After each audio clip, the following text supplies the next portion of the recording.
percebeu desde o início que a sociedade de Jacobina tinha dificuldade em aceitar novamente um pároco que seja estrangeiro e seja religioso. Então, quando ele chegou aqui, o jornal local escreveu: o bispo nos castigou porque mandou justamente um religioso e um estrangeiro. Significa que aqui o povo tinha uma experiência com os religiosos e com os estrangeiros, que foram os franciscanos e foram os jesuítas, que todos dois, na realidade, foram expulsos de Jacobina. Às vezes eu perguntava para ele sobre a vida dele quando ele chegou. Aí ele sempre contava as dificuldades que passou, assim, sem ter no sertão, sem ter assim onde dormir. Ele era alto, né? E às vezes a cama era muito pequena, às vezes sem sobre a alimentação, né? Das dificuldades. Ou tem então a maneira assim das pessoas tratar ele, né? Não sei se era por vergonha das pessoas, os donos da casa não sentavam na mesa com ele para almoçar, então ele ficava envergonhado, né, de sentar sozinho, almoçar e sair. Aí ele disse que passou assim por muitas dificuldades. Depois, com a continuação, que as pessoas foram se adaptando a ele, a maneira dele também, e aí foi aliviando mais o sofrimento. Eu me lembro que quando ele vinha montado de animal. Quando ele chegava para se hospedar na casa do homem, do finado Raimundo, ele era muito bom com as crianças, ele agradava as crianças, ele dava presente, aí nós ficávamos muito felizes, né? A gente tem que procurar para Padre Alfredo uma situação, digamos, que fuja aquela coisa de ser conservador ou ser inovador, aquela... Por exemplo, ele não gostava muito da teologia da libertação pelo seu aspecto político, mas ele era, vou chamar assim, ele era doente a favor dos pobres, dos mais desamparados. Ele vivia para os pobres, então a gente tem que questionar ou estudar esse comportamento dele para situá-lo realmente nessa posição de atividade, não vou dizer ideológica, nem ou comportamental do ponto de vista social, mas que ele procurava fazer aquilo que ele aprendeu de Jesus, que é o verdadeiro amor. Para descrever Padre Alfredo, a gente não tem palavras, né? Eu digo assim que era um santo e também pecador. Porque ele tinha alguma maneira de dizer, quando alguém dizia, quando recebia um remédio, uma coisa dele, dizia: o senhor é um santo. Ele dizia assim: pouca manteiga, ou muita manteiga para um pão de tostão, né? E brincava assim, jogava o escapulário naquela pessoa que falou com ele, aquele tipo de ironia, né? Ele achava uma ironia, mas ele era assim aquele homem que não se deixava levar por aquilo que ele não era da igreja. Ele tinha uma coisa assim de dizer: Roma falou, a povo escutou. Ele já nesta época já tinha feito a opção pelos pobres, uma vez que ele dedicou toda a sua vida para as comunidades do interior. Um interior que era imenso e que, portanto, exigia um desgaste, digamos assim, até físico por parte dele, mas ele sempre com toda a tranquilidade e com todo, assim, um interesse de prestar esse serviço, que era um serviço pastoral, mas que era um serviço também para a vida do povo. Ele trabalhava com o povo, então tinha um interesse assim de ver o povo com uma qualidade de vida melhor. O Padre Alfredo deixou uma coisa muito importante para a região toda de Jacobina, todo mundo que conheceu ele, foi a dedicação que ele teve com as pessoas pobres. Tudo dele era baseado mais com as pessoas que tinham menos necessidade na época. Dividia o pão, dividia a palavra, ele dividia tudo que ele tinha, ele dividia com as pessoas. Então, para nós que conhecemos, ou também até aqueles que não conheceram também, que ouviram falar quem era Padre Alfredo, nós que vivemos de perto com ele, sentimos verdadeiramente o Cristo junto a gente. Porque Jesus Cristo disse: vai, sai da tua terra e vai pregar o Evangelho, né? Esqueça de tudo, e como de fato ele fez isso, esqueceu de tudo, dos seus parentes, né, da sua terra, e veio se dedicou aqui à comunidade jacobina.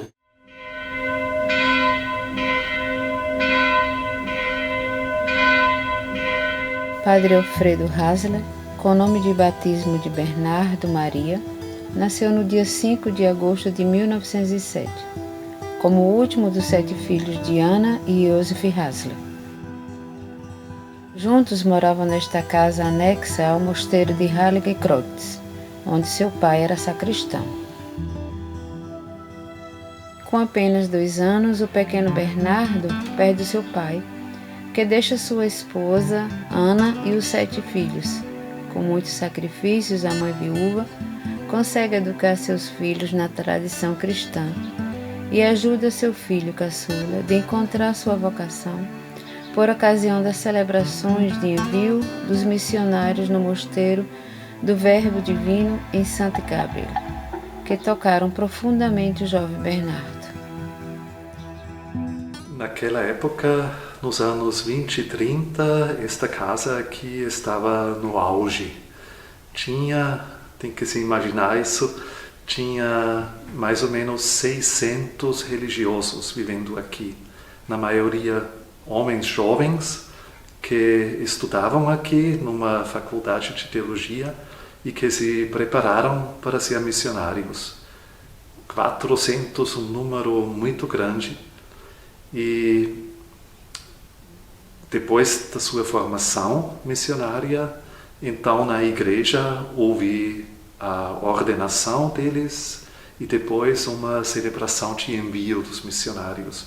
E eram grupos muito grandes, de 50 a 70, que partiram para o mundo todo. No ano de 1928, inicia seu noviciado com Bernardo Maria no mosteiro de Schliba. Depois de 5 anos de dedicação aos estudos, ordena-se padre no ano de 1933. Com menos de um ano após sua ordenação, ele é enviado para colaborar nos trabalhos da Fundação em Springbanks, que sua abadia assumiu no mesmo ano. Depois de um período nos Estados Unidos, retorna ao mosteiro de Schliba em 1935, onde assume o recém-criado Colégio de Coração de Jesus e durante 3 anos se mostra um grande educador dinâmico, piedoso e renovador. O que mais me impressionou quando estudei teologia durante a época de João 23 e naquele tempo a celebração litúrgica foi mudada, quer dizer como hoje é celebrada, com rosto e altar para o povo, é que ele já tinha feito isso tempos atrás no mosteiro com os estudantes. Isso me impressionou muito mesmo, porque naquele tempo as regras eram claras e tudo tinha que ser feito conforme estava escrito pela igreja e nada mais era permitido. Em 1937, na capela dos estudantes em Schliba, o altar versus populus. Isso significava uma grande inovação que custou depois muito a ele para se explicar. O que salvou ele foi realmente o professor que defendeu todo este movimento litúrgico e disse que este movimento vai chegar. Para nós renovarmos a igreja, para que nós sejamos capazes de novamente passar mais para a origem da vida cristã. Quando em 1938 ele novamente deixa a Áustria, embarca de navio para o Brasil com a missão de assumir a paróquia de Santo Antônio de Jacobina, pertencente à diocese de Bonfim, no sertão da Bahia, dedicando-se à vida missionária, sem nunca mais retornar ao seu país de origem até os seus últimos dias de vida. Padre Alfredo tornou assim jacobinense, é isso que a gente pode dizer. Jacobinense, uma opção jacobinense preferencial pelos pobres, porque ele amava demais. Ele via no pobre o rosto de Jesus Cristo. É sagrado para ele, mas ele também era enérgico, não só com o povo, como conosco também, professoras. O seu comportamento em Jacobina é verdadeiramente puro, é um cara ilibado esse papel de um homem íntegro, muito honesto. Ele era muito transparente, as atividades dele não deixavam dúvida. Ele começava seu dia sempre bem cedo, 13h para as 14 ele levantava, rezava todo o ofício, depois às 6 horas em geral, o povo batia na janela dele e disse: Padre Alfreda, eu estou aqui com muita doença.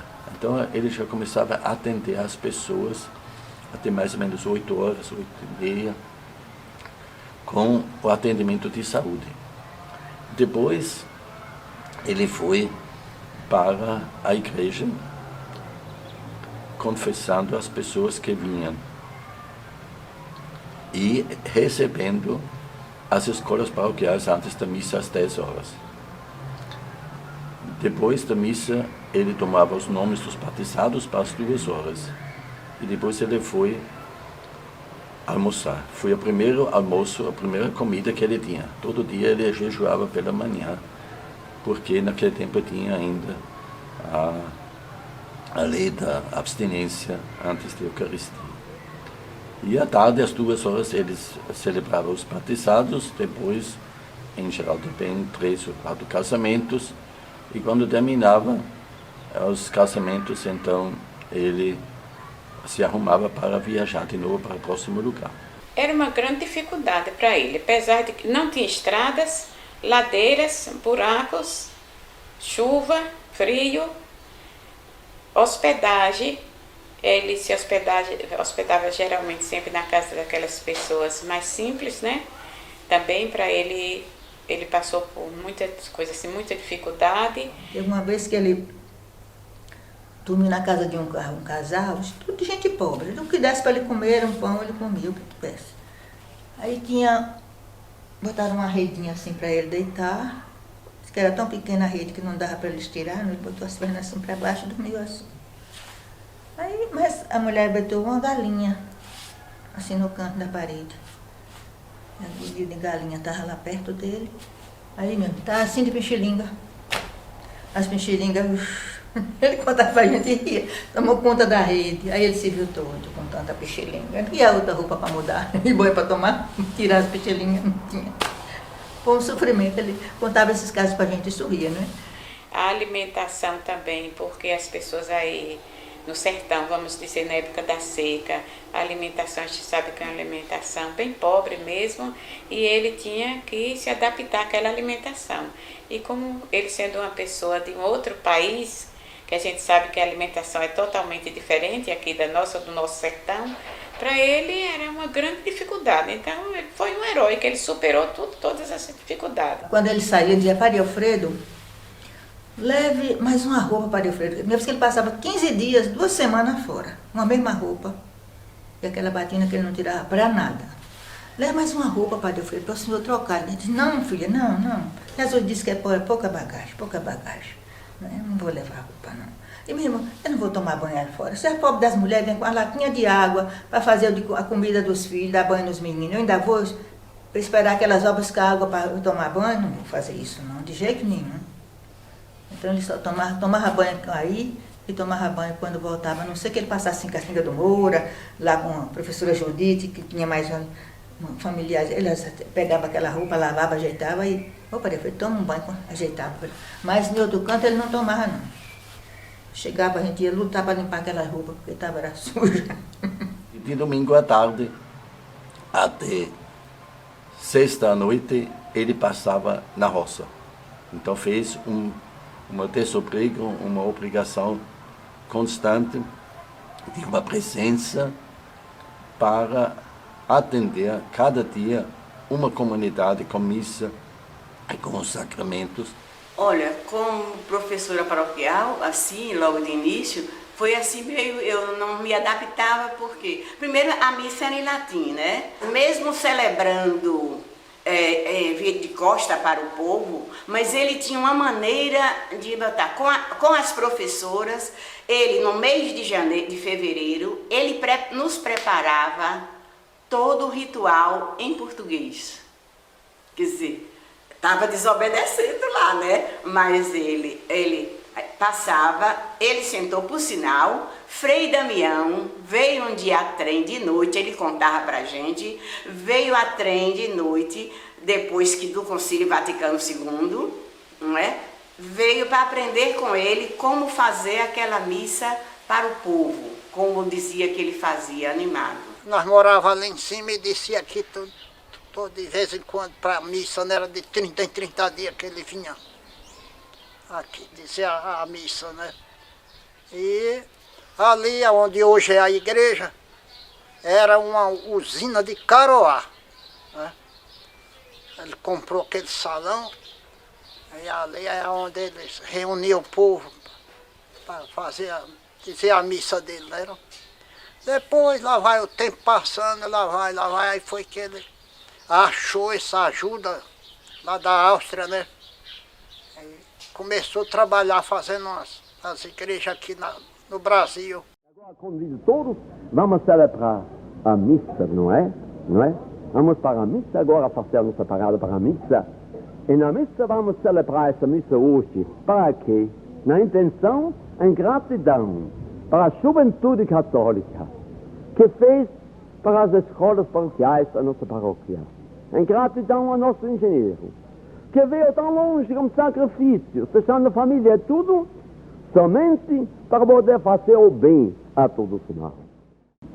Para podermos ter o nosso ninho, onde as escolas paroquiais daqui, da nossa paróquia, podem se amparar na sua própria casa, onde nosso povo de Capim Grosso, no seu progresso, pode achar a casa do Pai bem construída, onde os filhos podem falar com seu Pai, onde os filhos podem se encontrar com seu Cristo.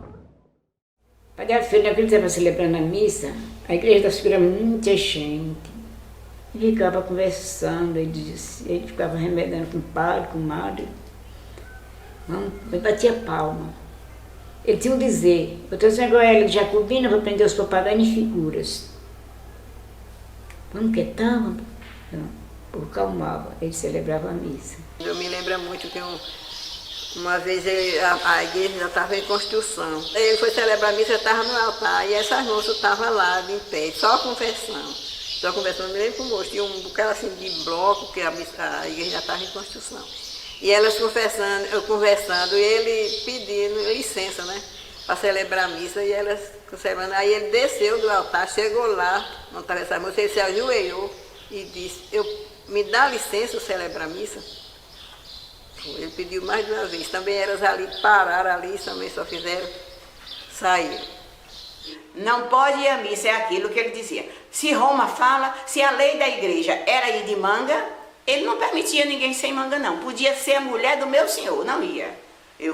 Não foi do meu tempo, não conheci, mas conta que tem aí ainda pessoas vivas, que um marechal veio de lá de Salvador com a esposa e foi para a igreja para um casamento, um batizado, e ela estava sem a roupa adequada, e ele mandou ela sair, e o marido mandou dizer que ele era marechal de Salvador, que a esposa dele ia ficar. Ele disse: se ela fica, eu não celebro.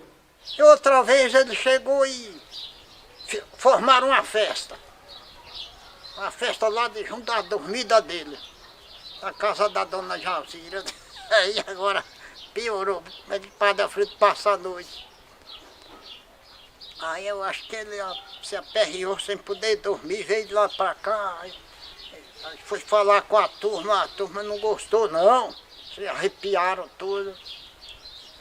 Padre Alfredo, o senhor durma se quiser, agora nossa festa, nós vamos dar sequência à nossa festa. A gente vinha com ele e as pessoas paravam o carro e pedia para ele celebrar o casamento dos filhos, porque, meu filho tem que casar hoje, não pode passar de hoje, Padre Alfredo, faça o casamento de meu filho agora mesmo. Ele: não, filho, tem que colocar os papéis, tem que esperar, não pode ser assim. Não, Padre Alfredo, você dê pelo menos uma bênção aqui. Não tinha muita preparação naquele tempo, mas tinha. Então foram pessoas, quando ele descobriu, eu já casei. Uma vez chegou a quinta vez ele descobriu que já tinha casado. Né? E também outros que a criança foi 14 anos, a menina de 14 anos foi deflorada e então os homens achavam que tem que casar. Né? E o Padre Alfredo disse, não, como vamos casar uma criança? Não, mas nós tomamos conta, o fulano de tal, né, precisa realmente assumir o que ele fez. Gloria ao Pai, ao Filho e ao Espírito Santo, assim como era no princípio, agora e sempre, por todos os séculos. Amém. Aproximemo-nos com fé do trono da graça para alcançar a misericórdia e obter a graça em tempo oportuno.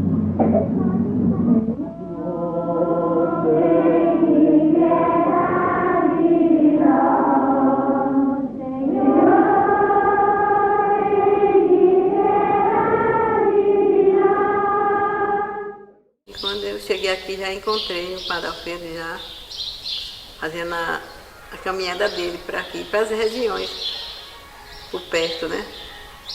Principalmente nem por perto, porque o Padre Alfredo era uma pessoa que tanto ele celebrava a missa para esse lado do sertão, como para outro lado de Jacobina, nessa época, né? Eu escutei muito das pessoas que queriam missa na matriz, as pessoas queriam que o Padre Alfredo ficasse sempre na matriz, e Padre Alfredo com o olhar mais para os pobres do sertão, e eu acho que aquilo falava mais forte dentro dele. Uma comunidade muito grande, a de Jacobina. Para a pessoa dar assistência, para deixar todo mundo satisfeito é muito difícil, porque ele visitava as escolas paroquiais todo mês. Eram muitas escolas, né? Então, celebrações, casamentos, batizado que acontecia, ele passava o dia todo, vamos dizer, em cada comunidade. Então a assistência na cidade ficava mais na parte, acredito, do domingo, não é? O sábado à noite, que sempre tinha missa em Jacobina, e o domingo. Acho que nós também temos de incluir o comportamento dessas pessoas, né? Ou como é que essas pessoas querem a atividade da igreja.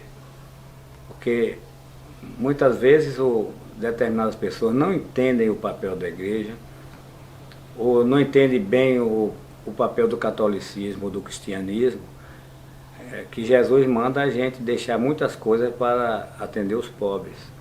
A sede tinha as suas atividades, tinha as suas necessidades, mas muitas vezes a pessoa queria uma missa de 7º dia, ou que o padre fosse um aniversário, ou que celebrasse uma missa com determinada intenção, quando a visão do Padre Alfredo era uma visão mais do aspecto social ligado ao religioso. A nossa oração a meu Pai Todo-Poderoso, que quer salvar todos os homens e levar todos o conhecimento da verdade. Bela paz que me do alto, bela benevolência de Deus para conosco, e a salvação das nossas almas, pedimos ao Senhor.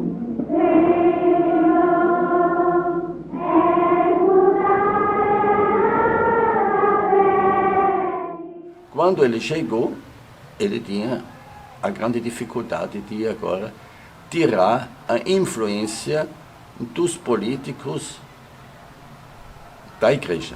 Então, na primeira festa de Natal, o intendente, que era naquele tempo o prefeito, mandou dizer, através da empregada, ao Padre Alfredo, que a fulano de tal não pode tocar o harmônio na missa de Natal, porque ele não é do nosso grupo. Então, o Padre Alfredo mandou de volta, dizendo, através, diga ao Senhor, intendente, na igreja, quem manda sou eu, e não eu prefeito, não intendente. E então, me desculpe, mas eu boto quem eu quero. Então, ele já mostrou esta independência agora, desta renovação. Então, a igreja se afirmava, agora em diante, perante os poderes públicos. O Padre Alfredo trouxe muitas novidades, ele queria o povo envolvido dentro da igreja, que participasse com ele, Inclusive na parte da liturgia, ele sempre queria que a gente participasse. Nunca fazia nada só, pedia para a gente ler a parte de uma leitura, queria que a gente participasse como sancristão. Se não tivesse sancristão, ele chamava a gente para segurar a água, o vinho, para poder ajudar ele. Ele queria a participação da pessoa perto dele, ele trouxe as pessoas perto do altar. Foi um novo modo e de uma certa forma as pessoas não entenderam imediatamente. Aí foi criado alguns conflitos, né? Uns entenderam e outros não, e que talvez seja até uma coisa natural do ser humano, porque é uma mudança, toda mudança ela tem o seu preço, né? Agora, uma coisa eu te digo, ele não se deixava de levar pelas coisas políticas, não. Quando era para o pobre, para o outro, ele fazia. Gostasse que não gostasse. Até ter sido vítima de políticas locais, que ele chegou até a ser preso uma vez, e meu pai também foi preso junto com ele. Eu era criança, eu devia ter 2 ou 3 anos de idade, mas soube disso depois, porque a política do Brasil, naquela época, entendia que ele podia ter algum comportamento pela sua origem, né, ele europeu, ou por ser germânico, entender que ele talvez participasse de algum comportamento ligado à ideologia externa, que naquela época da Segunda Guerra Mundial é que estava preexistindo. Ele foi vítima disso, e eu acho que o comportamento errado foi nossa, do povo brasileiro. Depois que prenderam ele, um dia botaram ele no trem e desceu aqui. Mas antes disso, ele quis fundar para as escolas paroquiais, para tomar conta das escolas paroquiais, ele fundou uma congregação de religiosas. E ele disse que a Albertina quem ia ser essa fundadora dessa congregação. Aí pegaram o Padre Alfredo aqui, vão levando o Padre Alfredo e vão fuzilar o Padre Alfredo. E botaram no ônibus, no trem. Aí quando ela viu aquela situação, ela disse: "Oh meu Deus, me leve e poupe a vida de Padre Alfredo, porque eu indo não faço tanta falta, mas ele faz." Aí quando chegou, tinha um tenente aqui, chamava, como é o nome do tenente? Capitão Edgar, se eu não me engano. Aí ele, sabendo disso, que iam funilar Padre Alfredo, ele chegou em certo ponto, ele mandou parar o trem, pegou o Padre Alfredo, tirou do trem e protegeu o Padre Alfredo. E a moça morreu. Não teve médico para descobrir o que foi que ela morreu. Ela se entregou a Deus para salvar a vida dele. Tinha muitos conflitos também com a elite. Isso eu sei, e muitas vezes havia também a ideia de mandar ele embora, né? A gente tem que mandar Padre Alfredo embora. Outros dizem, bote ele dentro de um saco e joga ele no mar, em Salvador. Mas muitas pessoas que ameaçaram ele sofreram a consequência. Eu me lembro desse homem de Alazão, nós ficamos na casa de seu Altino e mandamos trazer os batizados para cá, era até eu que fazia os batizados. E seu Altino, ele ficou descansando e os meninos de seu Altino ficaram também por ali, né? E o homem tinha ameaçado dele fazer o batizado, mas a igreja disse que a pessoa casada civilmente não pode batizar. Ele obedecia cegamente à igreja. Ele obedecia. Então isso foi muito sofrimento. Então o homem queria, mas o senhor mora com 3 mulheres, como é que o senhor vai batizar? Não pode. Então aqui para lá eu lhe acerto. E quando nós saímos de Alazão, passou tempo, ele foi atrás com o carro dele. Mas não é que o carro dele bateu num barranco, que acabou tudo. E essas coisas acontecem, eu sei que não é castigo de Deus, mas é os atos, aquilo que o mal que se faz, deseja para os outros, vai para cima de si. Ele já tinha formado um pequeno grupo em cada lugar que assumiram o papel de leigos organizados, leigos conscientes. Isto foi, eu acho, uma grande obra dele para a evangelização. E com isto também tinha uma força enorme em toda esta região, também é uma força política. Então ele também foi muito procurado e ele, na realidade, se ligava para o partido, não é, mais dominante, quer dizer, no Manuel Novaes e este grupo. Ele então não falava abertamente, mas todo mundo sabia que ele apoiava este grupo. E isto também manchou muito ele perante a sociedade muitas vezes, não é? Agora, ele também tinha uns amigos aqui da elite, como o médico, por exemplo, Dr. Ângelo, José Marcelino. Então essas pessoas ajudavam ele para se ajustar também dentro da sociedade. Isso eu acredito. Depois, Dr. Flávio e a família de Flávio Mesquita, que ajudava muito ele vamos dizer, na viabilidade da convivência aqui em Jacobina. O que lembro mesmo foi uma ocasião que o padre Alfredo veio a Serrolândia, convidado pelo prefeito e pela Câmara Municipal, porque ele recebeu o título de cidadão honorífico de Serrolândia. E eu, como pároco, vigário, estava presente nesta celebração. E então falaram muito dos méritos dele no campo do ensino, no campo da medicina, no campo religioso, mais propriamente. E depois veio a fala dele.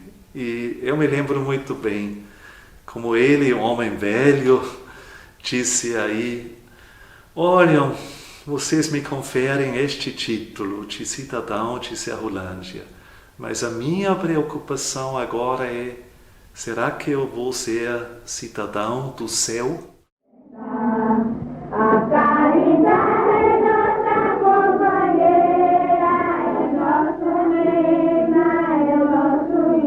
Quando eu vi esse povo que não tem medicina nenhuma, nada, não tem médico nenhum, era vigário, e eu via nessa cidade, não tinha médicos nesse tempo quase, médico nenhum. E eu via a miséria desses doentes. Também pela prática, como o povo, quando eles contaram as suas dificuldades, se encontrar na sua miséria. Padre Alfredo, eu acredito que ele antecedeu esse trabalho das comunidades. Por quê? Porque Padre Alfredo, ele não somente fazia o trabalho sacramental, de distribuição do sacramento, tanto que às vezes, numa, digamos assim, desobriga, ele fazia até todos os sacramentos, só não fazia o sacramento da ordem, que não tinha poder para isso, né? Mas o restante ele fazia. Mas além disso, então, a questão da escola, a questão da saúde, vamos pegar esses dois viés que são fundamentais para exigir que aquela é uma comunidade. Quando ele chegava cedinho, ele levantava e sentava lá numa cadeira, na igreja, ou na casa onde estivesse, para celebrar. Ali ele confessava, ele aconselhava, ele examinava. Ele, quando vinha para aqui, ele trazia aqueles afogezinhos já preparados de remédio, não é? Que ele trabalhava, fazia a desobriga dele de manhã até meio-dia, fazia a missa dele, dava a missa, e à tarde ia fazer examinar o povo. Leva o seu aparelho, né? E chega lá, escutava as pessoas, via se estava com um problema de pressão alta, tirava a pressão das pessoas, dava remédio, levava remédio, ele recebia de ajuda de vários amigos deles, de Salvador e de outras comunidades, muitos remédios de amostra grátis, e ele levava para dar aquelas pessoas que não tinham condição de ir comprar o remédio. Ele mandava pessoas que ele examinava na área rural, onde ele fazia desobriga, E examinava e me fazia a apresentação dessa pessoa e já dando a sugestão do diagnóstico daquela pessoa. E normalmente ele acertava. Na época também da cistosomose em Caatinga do Moura, ele usou assim muita energia e não se deixou levar pela sociedade política que achava que era bobagem ir mexer naquele rio, não é? E ele foi assim fiel. Ele dizia, não, eu tenho que curar aquele povo, nós temos que arranjar um meio de salvar aqueles homens. Não se pode deixar esses homens morrer tão jovens, vomitando tanto sangue. E foi daí que veio um grupo de médicos, Dr. Prata, Dr. Bina e o outro eu não me lembro não, era um nome alemão. Vieram fazer o contato no rio. Examinaram e ficou certo realmente que era água e era cistose. Então cada família que tinha 2, 3 era tomado o nome e fazia também uma ficha para depois receber o remédio. A maior dificuldade era tomar esse remédio, porque o nosso povo ignorante para tomar 500 comprimidos, 3 por dia, era 3, me lembro, era vermelhinho, não me lembro o nome, mas sei que era assim, parecia um fortificante, que era sulfato ferroso, era um remédio desse. E uma injeção de 2 em 2 dias. A injeção quem aplicava era a irmã Gismália. Os comprimidos, e arranjou logo voluntários, pessoas do apostolado, que em todo lugar ele tinha assim um grupo, né? Para ir, aquelas famílias conscientes tomavam o remédio. Mas, eu não vou tomar tanta pílula, não. Então, e ele, Padre Alfredo também usou uma tática de ameaça. Ou toma o remédio, eu não venho mais se quebrar aqui. E lembro por várias e várias vezes que fui com ele em casa de pessoas doentes, né? Já assim, às vezes até doentes já em fase terminal, e parece que pela fé das pessoas, as pessoas se levantavam e voltavam a trabalhar. A gente via aquilo, ele fazia a oração, primeira a oração, e depois cuidava da doença daquela pessoa, dando remédio, ensinando o chás e injeções também. Às vezes ele receitava também algumas injeções. Normalmente ele tinha os medicamentos necessários para essas pessoas que ele encontrava com doença.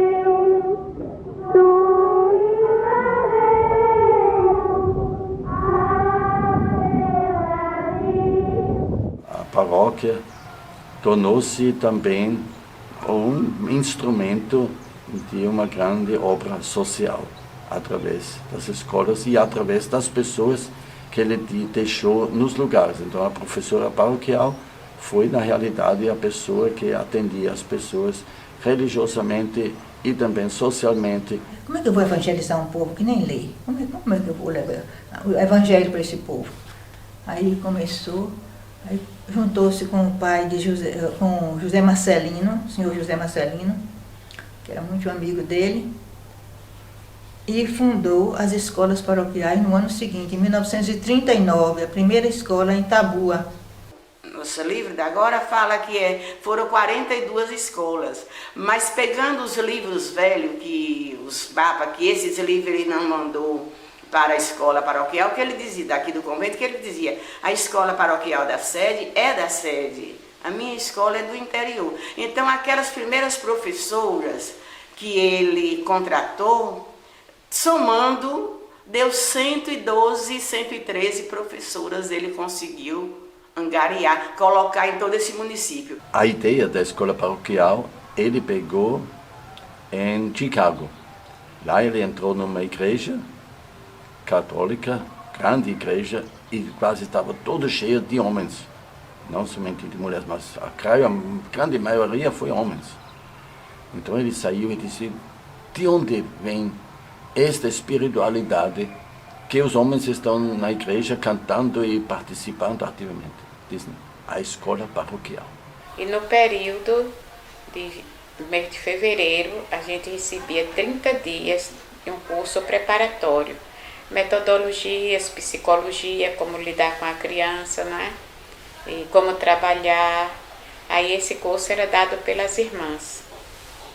A irmã Maria Alice, a irmã Irene, a irmã Eulália e outras irmãs. Cada professora nas conferências tinha uma cadernetinha e a gente copiava. Quem chegava novata tinha de copiar a missa toda. Ele dizia em latim, entrarei, eu vou ao altar de Deus, em latim, no caso, né? A gente dizia para o povo, para as crianças, o padre agora chegou no altar, ele beija o altar. Esse beijo significa a sua união com Cristo. Isso a professora estava virada para o povo, os alunos laterais e o povão de frente também. A escola paroquial, para gente que não tinha condição de pagar uma escola, não tinha escola estadual nas comunidades da gente, comunidade muito pobre, eu acho que foi o que levantou realmente a educação na região. O Padre Alfredo, ele pensou muito longe. Ele sempre dizia, a escola é para todos, contanto que siga o regulamento direitinho da escola. Horário de chegada, de saída, participação, respeito, ordem. E ele ainda recomendava para a gente tratar muito bem as pessoas que não tinham, vamos dizer assim, uma religião definida. Então foi assim esse homem que sofreu muito pelas escolas, não só sofreu, como ele dizia, não só sofreu de dentro do povo, de fora, como também de dentro da igreja. Porque muitos padres, a igreja condenou muito ele por causa dessas escolas paroquiais. Mas um bispo, Dom Antônio Trindade, eu tenho até copiado uma certa vez que ele, lendo os livros dele, os cadernos, onde lá Dom Antônio diz, e tem a data, até por fim ele botou no cartãozinho, e peguei esse cartãozinho, onde Dom Antônio diz, as escolas de Padre Alfredo é a pupila dos olhos dele. Então ninguém maltrate. Se maltratar as escolas é cegar este padre. E a escola, por sinal, era muito bonita, muito organizada. Eu acho que até hoje tem muita gente que tem aquela paixão ainda pela escola paroquial. Porque na realidade era bonita, era organizada, a farda era linda.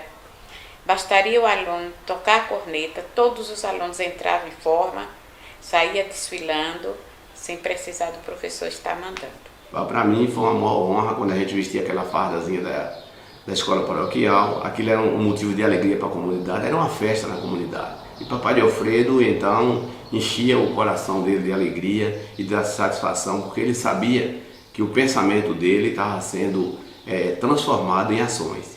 E essas ações nos transformou a gente em homens educados, né? Nos trouxe para a sociedade já com conhecimento melhor educacional. Porque até então, naquela época, os próprios governantes não pensavam nessa situação. Já acabou o analfabetismo, posso dizer. Porque só tinha 3 escolas no município. Como é que esse povo aprendia? Quase todo mundo mais velho que você encontrar por aí, por fora, aqui em Jacobina, pergunta, você estudou na escola paroquial? Estudei. Muita gente. As escolas eram também uma inclusão no contexto nacional. A maneira com que ele celebrava os eventos, até cívicos, como o Dia da Pátria ou outra oportunidade que ele tinha de outros. Então, isso era todo um esforço de inclusão como cidadão. Padre Alfredo, ele queria ver o lavrador, principalmente, como cidadão também, membro desta grande comunidade que é o país.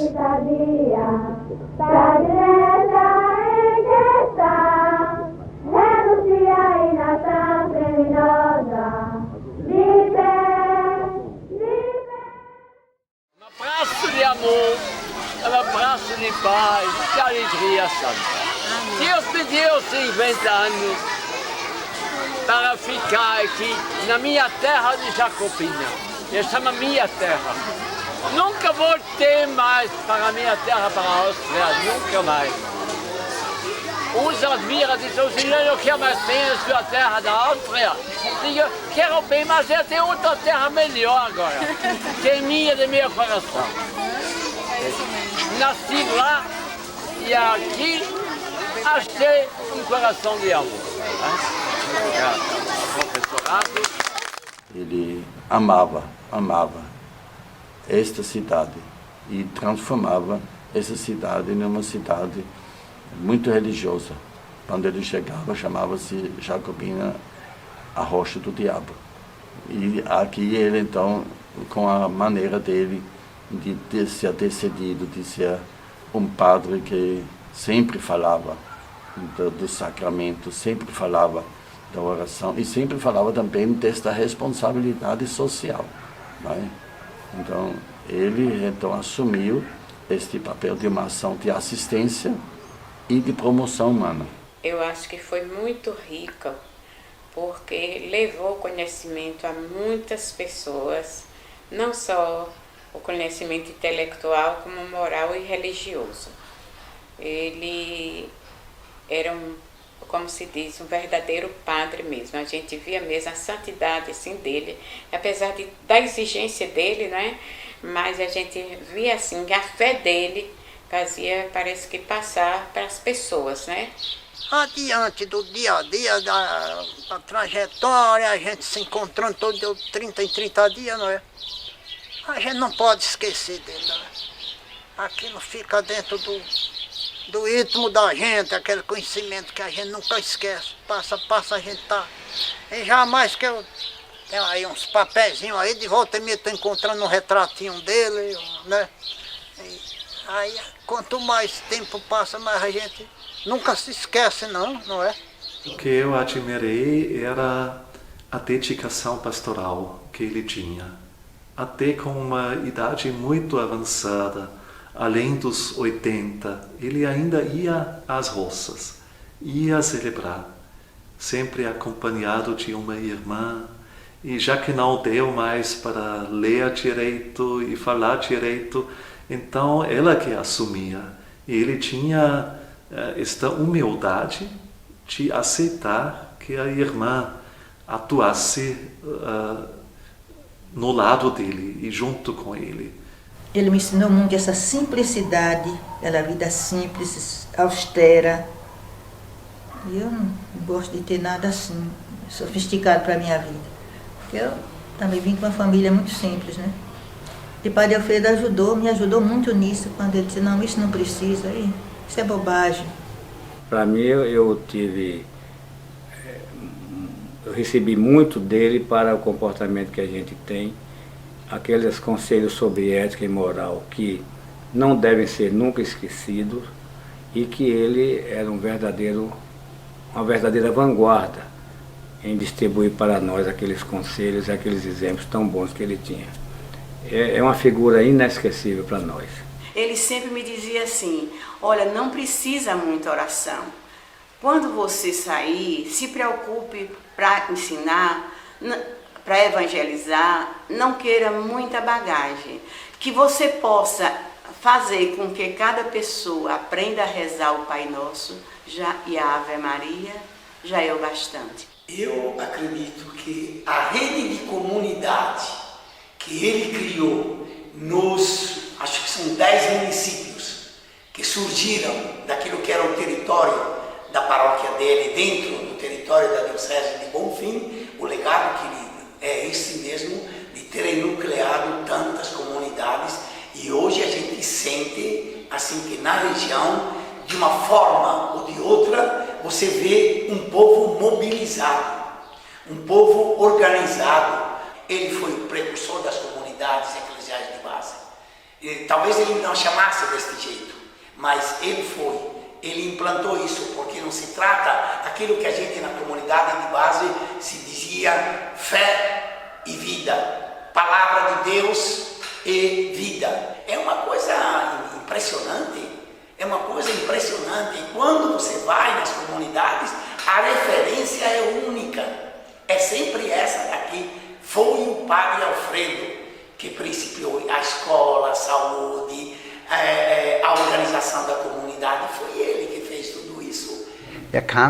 O trabalho missionário foi muito importante para ele. Por essa razão, ele nunca mais retornou ao seu país de origem. Nós apenas ouvimos falar, quando ele já estava bem idoso e fraco, que as pessoas se referiam a ele como um santo, porque ele doou-se tanto. Olha, eu acho que um dos legados foi assim, atender aquilo que ele sempre dizia: eu vim para fazer aquilo que Jesus mandou. Olha lá em Isaías 61, logo parece que nos primeiros capítulos, você lendo, você vai ver que ele seguia aquilo à risca. Ele sempre pregava quando alguém dizia que não era obrigado, que os outros padres não faziam isso, não era obrigado de fazer. Ele disse, mas eu estou para isso eu me ordenei, para isso eu sou sacerdote, para isso eu sou missionário. C'était réalisado nessa ideal. C'était ideal. Ser como os missionários de São Gabriel.